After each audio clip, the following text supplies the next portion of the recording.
Hello friends, welcome to money మంత్ర. నేను మీ రామకృష్ణ. మనం రోజు లైఫ్కి సంబంధించి, ఫైనాన్స్కి సంబంధించి, డైరెక్ట్ సెల్లింగ్కి సంబంధించి చాలా టాపిక్స్ మాట్లాడుకుంటున్నాం కదా. ఈరోజు మనం లైఫ్కి సంబంధించిన ఒక టాపిక్ తోటి ముందుకెళ్దాం.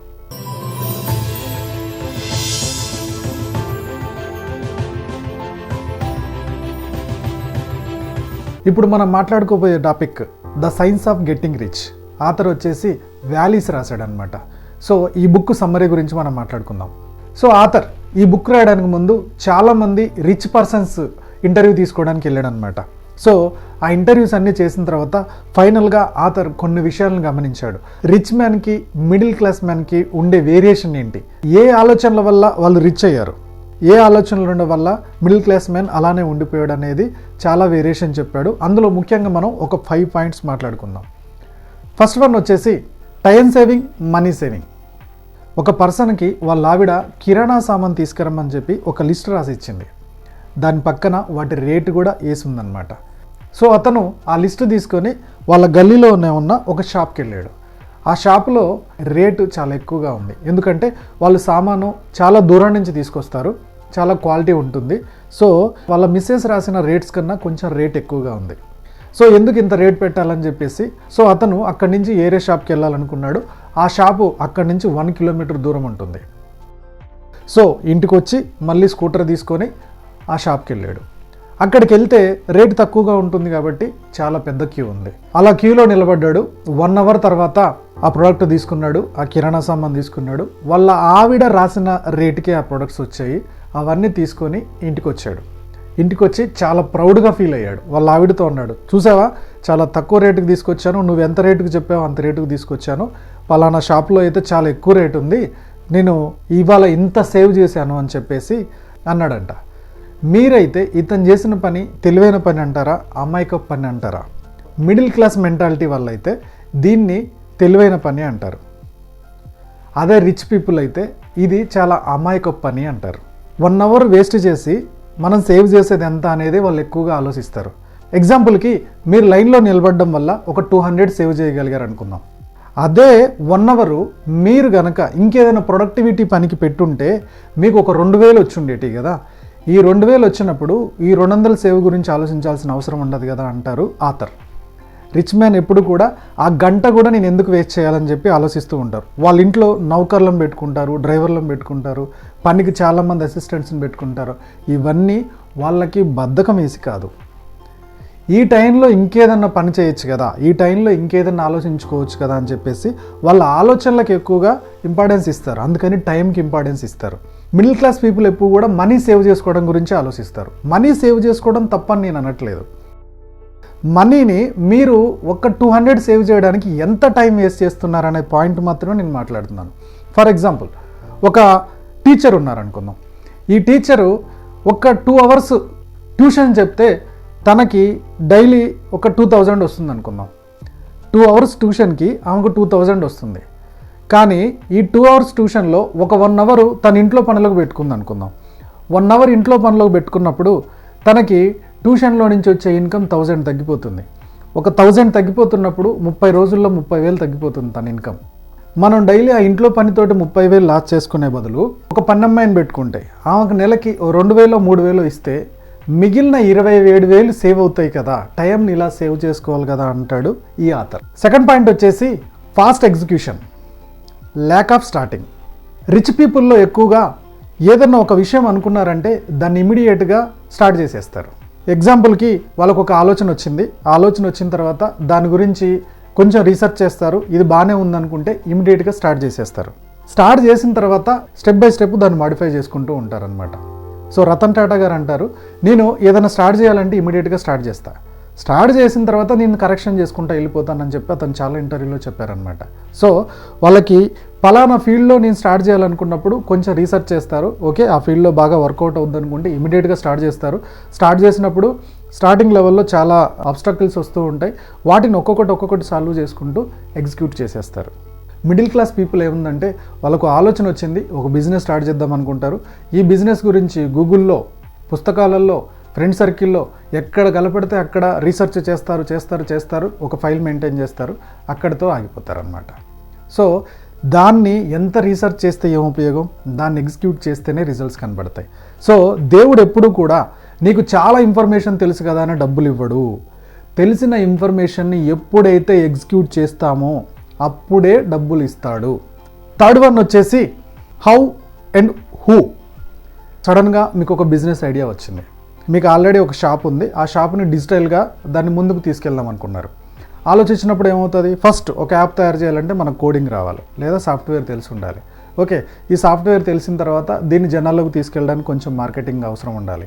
తర్వాత మార్కెటింగ్లోకి వెళ్ళిన తర్వాత దీన్నంతా మెయింటైన్ చేయడానికి మనకు ఒక టీం కావాలి. ఇదంతా నాతో ఎవరు అవుతుంది, నాతో అవ్వదు కదా, నేను ఎలా చేయాలి, నేను ఎలా చేయాలని మిడిల్ క్లాస్ ఆలోచించుకుంటూ వెళ్ళిపోతుంది.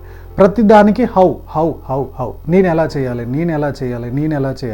ఇది నాకు రాదు కదా, అది నాకు రాదు కదా, అందుకే నేను చేయలేను కదా, ఇలా ఎక్స్క్యూజెస్ చెప్పుకుంటూ వెళ్ళిపోతూ ఉంటారు. అంటే కారణాలను ఎత్తుక్కుంటూ వెళ్ళిపోతూ ఉంటారు. నాకు ఇది రాదు కాబట్టి నేను చేయలేను, నాకు అది రాదు కాబట్టి చేయలేను అని చెప్పేసి వాళ్ళన్ని కారణాలు ఎత్తుక్కుంటా స్ట్రక్ అయిపోతారు.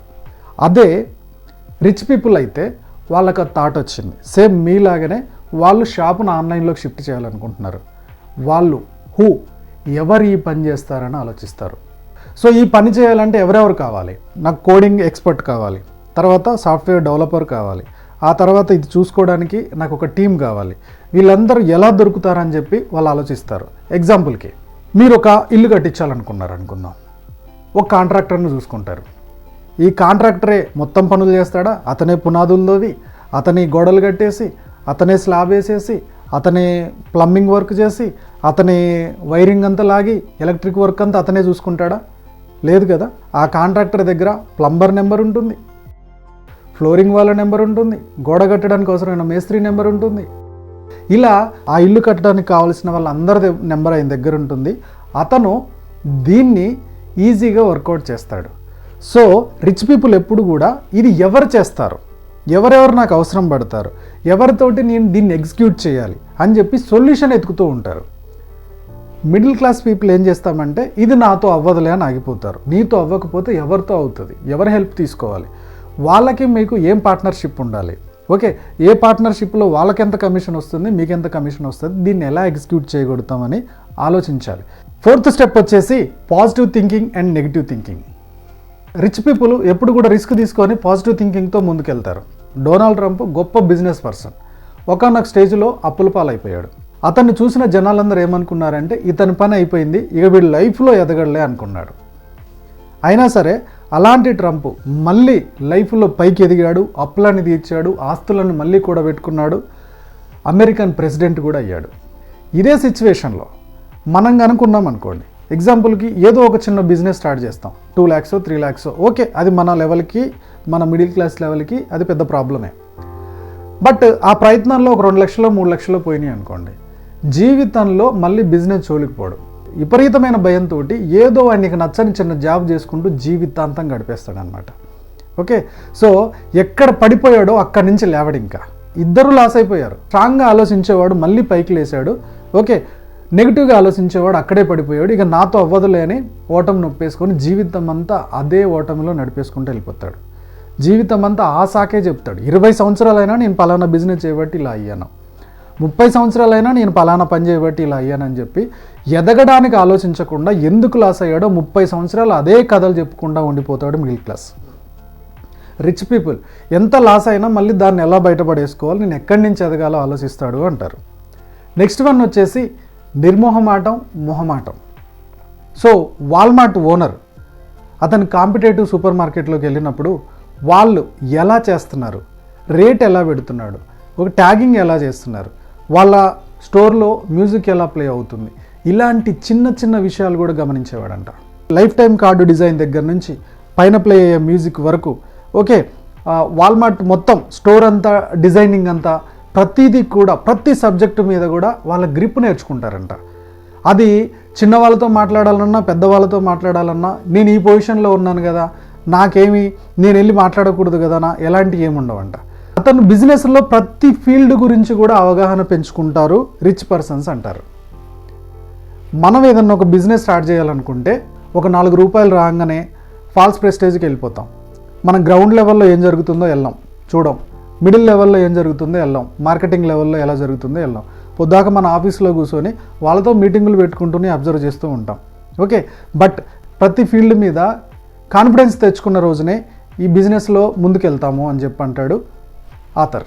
డబ్బులు ఉన్నవాళ్ళు, వాళ్ళకి టీ తాగాలంటే టీ తాగుతారు, ప్రెస్టేజ్ కోసం కూల్ డ్రింక్ తాగరు. ఓకే, వాళ్ళకి ఏది చేయాలనిపిస్తే అది చేస్తారు, అది చిన్నదా పెద్దదా అని ఏమీ చూడరు. లాస్ట్ పాయింట్ వచ్చేసి కాంపిటేటివ్, క్రియేటివ్. చాలామంది మిడిల్ క్లాస్ పర్సన్స్ బిజినెస్ని ఎలా చేస్తారంటే కాంపిటేటివ్గా ముందుకు తీసుకెళ్తారు. ఫర్ ఎగ్జాంపుల్, వాళ్ళ ఇంటి దగ్గర ఎవరైనా ఒక బట్టల షాప్ పెట్టారనుకోండి, ఈ ఏరియాలో బట్టలు బాగా నడుస్తున్నాయి, నేను కూడా బట్టల షాప్ పెడదామని వాడు ఎదురుగా ఇంకో బట్టల షాప్ పెడతాడు. ఎప్పుడు కూడా కాంపిటీషనే ఆలోచిస్తాడు. లేదా ఒక మెడికల్ షాప్ నడుస్తుంది అనుకోండి, వీడు అదే ఏరియాలో ఇంకో మెడికల్ షాప్ పెడతాడు. అంటే ఏది బాగా నడుస్తుందో ఆ ఏరియాలో ఆల్రెడీ ఒకటి ఉంటే ఇంకోటి తెస్తాడు, ఆ ఏరియాలో ఆల్రెడీ ఒకటి ఉంటే ఇంకోటి తెస్తాడు. ఇలా మిడిల్ క్లాస్ ఎప్పుడు కూడా కాంపిటేటివ్ మెంటాలిటీలోనే ఉంటారు. అదే రిచ్ పర్సన్ అయితే కాంపిటేటివ్ కాదు, క్రియేటివ్గా ఆలోచిస్తారు. ఊబర్ ఫౌండర్ లేదా ఇండియాలో ఓలా ఫౌండర్, వీళ్ళు క్రియేటివ్గా ఆలోచించారు. ఎక్కడికక్కడ అప్పటికే ట్రాన్స్పోర్ట్ వ్యవస్థ ఉంది, ప్రైవేటు ట్రాన్స్పోర్ట్ కూడా ఉంది. కార్ వెహికల్స్ రెంట్కి ఇవ్వడం కానీ, బస్సుని రెంట్కి ఇవ్వడం కానీ, ఇలాంటి వ్యవస్థలు చాలా ఉన్నాయి. అయినా సరే వీళ్ళు కొంచెం క్రియేటివ్గా ఆలోచించి దాన్ని ఆన్లైన్లోకి తీసుకొచ్చారు. ఇన్ని రోజులు ఈ ట్రాన్స్పోర్ట్ ఫీల్డ్లో ఉన్న వాళ్ళు సంపాదించిన దానికన్నా వీళ్ళు 1000 ఎక్కువ సంపాదించారు. ఒక్క పని క్రియేటివ్గా ఆలోచించడం వల్ల వాళ్ళు కొన్ని కోట్లు ఎక్స్ట్రా సంపాదించారు. కాంపిటేటివ్ కాదు, ఉన్న దాంట్లో క్రియేటివ్గా ఆలోచించాడు అంటాడు ఆథర్. ఎగ్జాంపుల్కి మనం ఒక బిజినెస్ స్టార్ట్ చేయాలనుకుంటున్నాం. ఈ బిజినెస్లో ఆల్రెడీ బాగా రన్ అవుతున్న బిజినెస్ ఏంటి, ఆ బిజినెస్లో ఉన్న లోపం ఏంటి, ఈ లోపాన్ని మీరు కొంచెం రెక్టిఫై చేసుకొని దాన్ని కొద్ది క్రియేటివ్గా రెక్టిఫై చేసి దాన్ని కనుక ముందుకు తీసుకొచ్చేస్తే ఈ బిజినెస్ అద్భుతంగా నడుస్తుంది, మీ క్రియేటివ్గా ముందుకు వెళ్తారంటారు ఆథర్. ఓకేనా ఫ్రెండ్స్? సో రిచ్ పర్సన్కి, పూర్ పర్సన్కి ఈ 5 వేరియేషన్స్ ఉంటాయని చెప్తున్నాడు ఆథర్. ఈ టాపిక్ మీకు నచ్చింది అనుకుంటున్నాను. నచ్చినట్టయితే లైక్ చేయండి, కామెంట్ చేయండి, షేర్ చేయండి. నా యూట్యూబ్ ఛానల్ చూస్తున్న నా వ్యూవర్సు, నా సబ్స్క్రైబర్సు ఎప్పుడు లైఫ్లో గొప్పగా సక్సెస్ అవ్వాలని కోరుకుంటూ గో సెల్ఫ్ మేడ్.